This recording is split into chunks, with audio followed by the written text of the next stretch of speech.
Hi, my name is Faye. I am the owner of FA Consulting. I've been doing it for about a year and a half now, and I am a fractional CLO for early stage startups. This was actually my third business. So I've had two other businesses in the past, very different. So this is my first consulting business. I started it because I got laid off. I was part of the infamous tech layoffs. So a great time to start a business. I've always been an entrepreneur at heart. I'd started businesses in the past. I've been a venture capital investor, so I invested in a lot of businesses as well. And so when I was working for a startup and the market shifted, we all know interest rates went up, people couldn't raise anymore, so we had to shut down the company. I decided to start my own consulting firm. So the first couple of months of the business, I was actually incredibly lucky. I hear this is very unusual, but I got two clients right off the bat.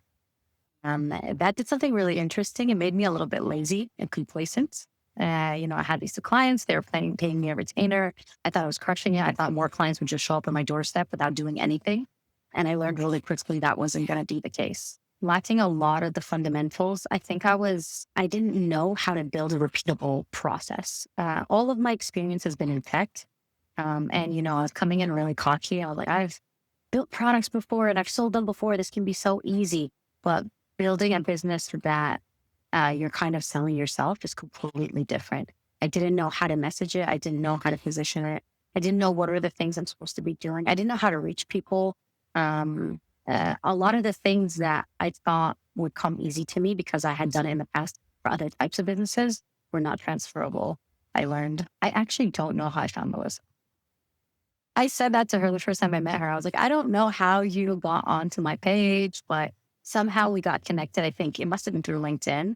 And like I said, I was reaching out to all these people and like any sort of free resource that they had, I would download. So Melissa had a ton of free resources. So I downloaded a bunch of her stuff to the point that when I actually signed up with her, I showed her something that I had built and she was like, that's my template. And I was like, oh, I must have got this from you months ago. And of every single person that sells to independent consultants, Melissa is the most soft spoken.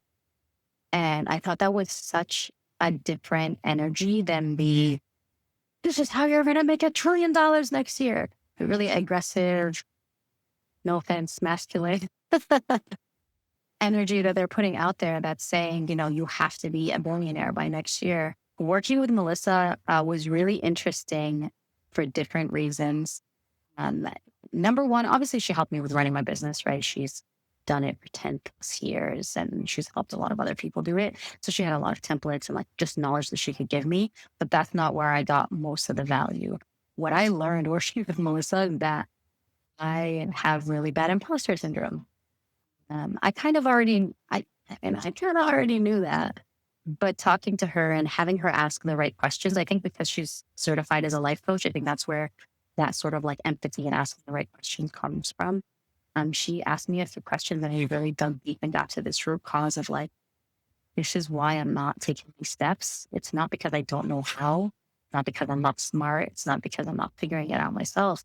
It's because I'm stopping myself. And so a lot of the work we did together was not what I expected. I expected us to sit there and say, okay, how many sales calls have you done today? How many X, Y, and Z have you done today? And she did a little bit of that. But a lot of the times it was, why are you stopping yourself from doing that? Let's dive deep and let's actually address it instead of just running and moving forward to the next thing. And you're going to end up doing the same thing over and over. What's changed from me post Melissa to pre working with Melissa is really recognizing why I do certain things.